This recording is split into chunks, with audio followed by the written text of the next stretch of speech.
സാന്ദ്രാനന്ദാവബോധമനുപമിതം കാലദേശാവദിഭ്യാം നിർമുക്തം നിത്യമുക്തം നിഗമശരസഹസ്രേണ നിർഭാസ്യമാനം അസ്പഷ്ടം ദൃഷ്ടമാത്രേ പുനരുപുരുഷാർത്ഥാത്മകം ബ്രഹ്മതത്വം തത്താവത് ഭാതി സാക്ഷാത് ഗുരുഭവനപുരേ ഹന്തവാക്യഞ്ജനാനാം.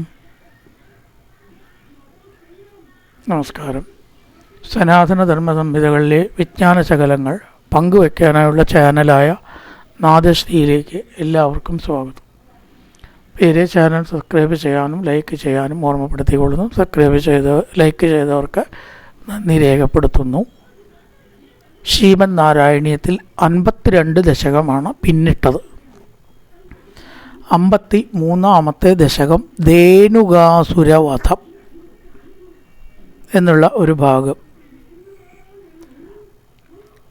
ധേനുക എന്നുള്ള പേരാണ് കുറുക്കൻ്റെ രീതിയിൽ വന്നതായിട്ടുള്ള ഒരു അസുരനെ ബലരാമനും കൃഷ്ണനും ഒക്കെ കൂടി വധിക്കുന്ന ഭാഗമാണ്. വൃത്തം ഉപജാതി എന്ന വൃത്തമാണ് ഇവിടെ പറയണത്. ആദിത്യബാല്യം ജഗദാംബദേ തമുപേത്യ പൗഗണ്ഡവയോ മനോജ്ഞം ഉപേക്ഷ്യവത്സാവനമുത്സവേന പ്രാവർത്തത ഗോഗണപാലനായാം. അല്ലയോ ജഗദാംബദേ, ഭഗവാനെ വിളിച്ചിട്ട് പറയുകയാണ് സംബോധന.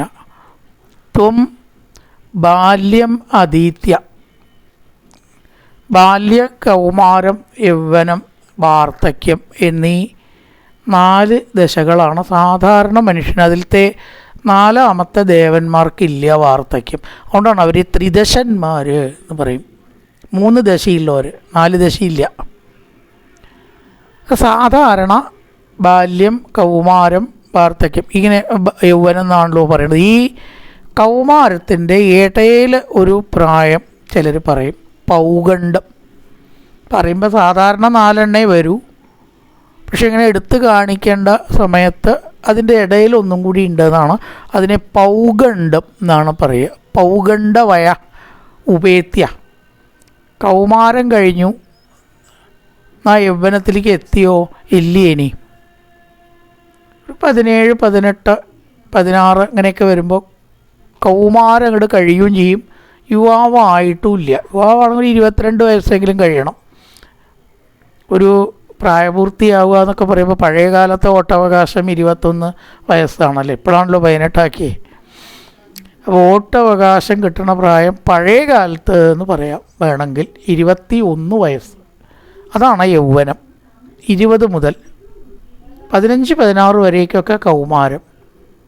അത് ഇടയിലുള്ള സമയത്തിനാണത്രേ പൗഗണ്ഡം എന്ന് പറയുക. പണ്ട് ഭഗവാനെ അങ്ങ് പൗഗണ്ഡ അവസ്ഥയെ പ്രാപിച്ചു 16, 17 വയസ്സ് സമയത്ത് ഉപേത്യ പ്രാപിച്ചിട്ട് എന്താണ് ഒരു മാറ്റം ഉണ്ടായത്?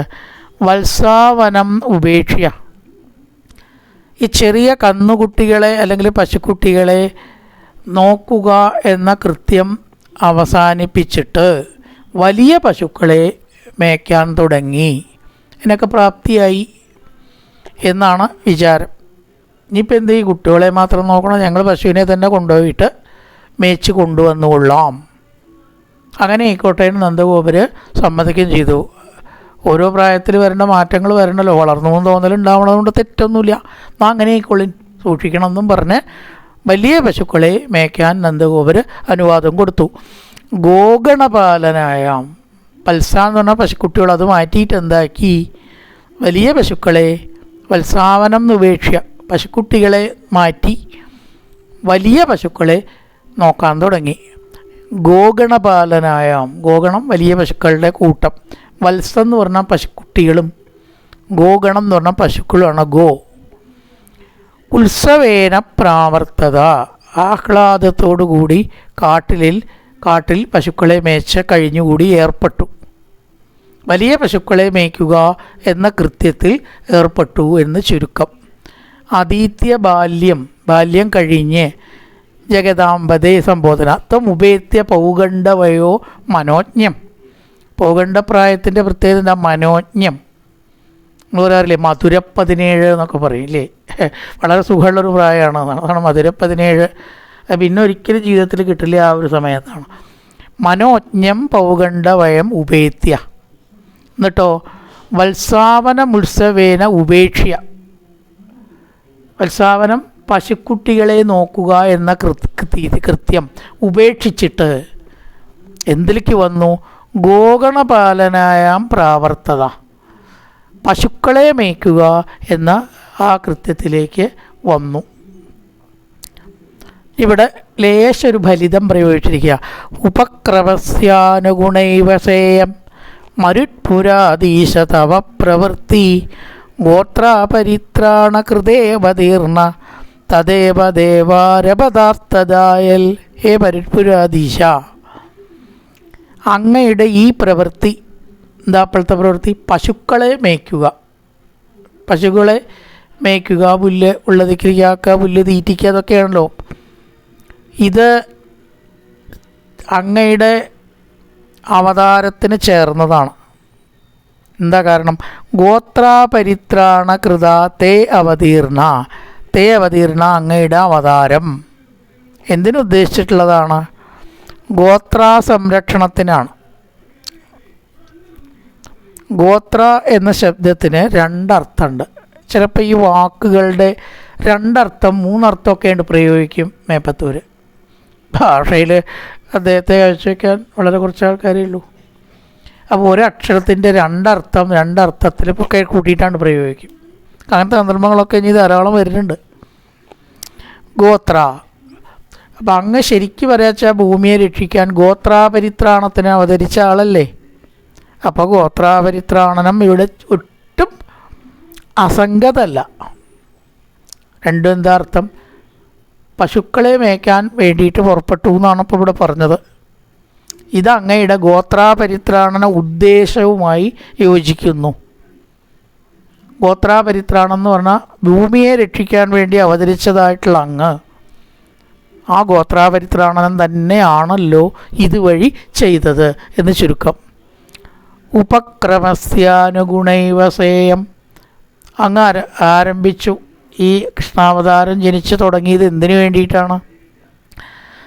ഭൂമിയെ രക്ഷിക്കാൻ. ഭൂമിയെ രക്ഷിക്കണേന് എന്താ പറയുക? ഗോത്രാപരിത്രാണം. പരിത്രാണം എന്ന് പറഞ്ഞാൽ രക്ഷ.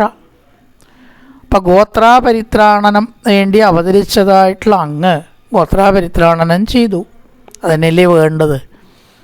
ഉപക്രമസ്യാനുഗുണൈവസേയം മരുത്പുരാധീശ തവ പ്രവൃത്തി. അങ്ങയുടെ ഈ പ്രവൃത്തി ഉദ്ദേശിച്ചതിനനുസരിച്ച് തന്നെയാണ്, അനുസരണം തന്നെയാണ്. ഗോത്രാപരിത്രാണകൃതേവതീർണ. ഗോത്രാപരിത്രാണത്തിന് അവതരിച്ചതായിട്ടുള്ള അങ്ങ് ഗോവിനെ രക്ഷിച്ചു. തദേവ ദേവാരപദാർത്ഥദായൽ. നീ കഥയിലേക്ക് കിടക്കണു. കഥാപി രാമേണ സമം വനാന്തേ വനശ്രിയം വീക്ഷ്യ ചരൻ സുഖേന. ഒരുപാട് ക്ലിഷ്ടാർത്ഥമൊന്നുമില്ല അതിൽ, ചെറിയ ലളിതമായിട്ടുള്ള ആഖ്യാനമാണ്. ശ്രീതാമനാംനസ്വസകസ്യ വാച മോദാതകാദേനുകാനനം ത്വം.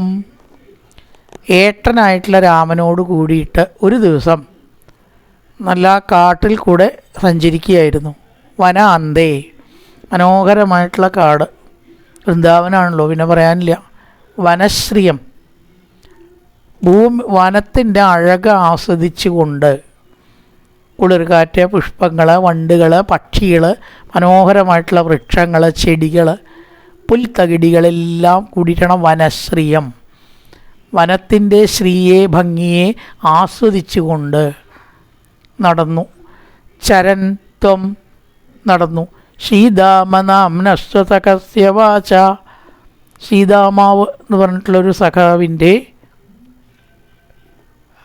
ആഗ്രഹമനുസരിച്ച് എവിടേക്ക് പോയി? ധേനുകാനനം മോദാതക. ധേനുകാസുരൻ അവിടെ ഒരു പ്രത്യേക സ്ഥാനത്ത് വസിക്കുന്നുണ്ട്. അതിനാണ് ധേനുകവനം എന്ന് പറയുക. അവൻ്റെ വാസം കൊണ്ട് ആ വനത്തിന് ധേനുകവനം എന്ന് പേര്. ശ്രീരാമൻ ചോദിച്ചു, നമുക്ക് അവിടേക്കൊന്ന് പോയാലോ? ആയിക്കോട്ടെ, എന്നാൽ പോവാം. ധേനുകാസുര വധ അതോടുകൂടി കഴിക്കുകയും ചെയ്യാമെന്ന് ഭഗവാൻ ഉള്ളിൽ കരുതിയിട്ടുണ്ടാവണം, പുറത്തേക്ക് പറഞ്ഞൊന്നുമില്ല. കഥാപി രാമേണ സമം വനാന്തേ വനശ്രിയം വീക്ഷ്യ ചരൻ സുഖേന. ഇത്ര എളുപ്പത്തിലുള്ള അർത്ഥമാണ്, വേഗം മനസ്സിലാവുന്ന രീതി അതൊക്കെ. ശ്രീധാമനാംനസ്വസഖസ്യ വാച തൻ്റെ സുഹൃത്തിൻ്റെ ഇച്ഛയ്ക്കനുസരിച്ച് വാക്ക് പറഞ്ഞു അങ്ങോട്ട് പോവുക കൃഷ്ണ എന്നായിക്കോട്ടെ. ഭഗവാൻ എപ്പോഴും ജനകീയനാണ്, മറ്റുള്ളവരുടെ അഭിപ്രായം എടുക്കാനാണല്ലോ ഇഷ്ടം. മോദാതക തേനുക കാനനം തേനുക കാനനം എന്നറിയപ്പെടുന്ന ആ കാട്ടിലേക്ക് പോവുകയും ചെയ്തു. നല്ലൊരു പ്രഭാതം എല്ലാവർക്കും ആശംസിച്ചുകൊണ്ട് നിർത്തുന്നു. നമസ്കാരം.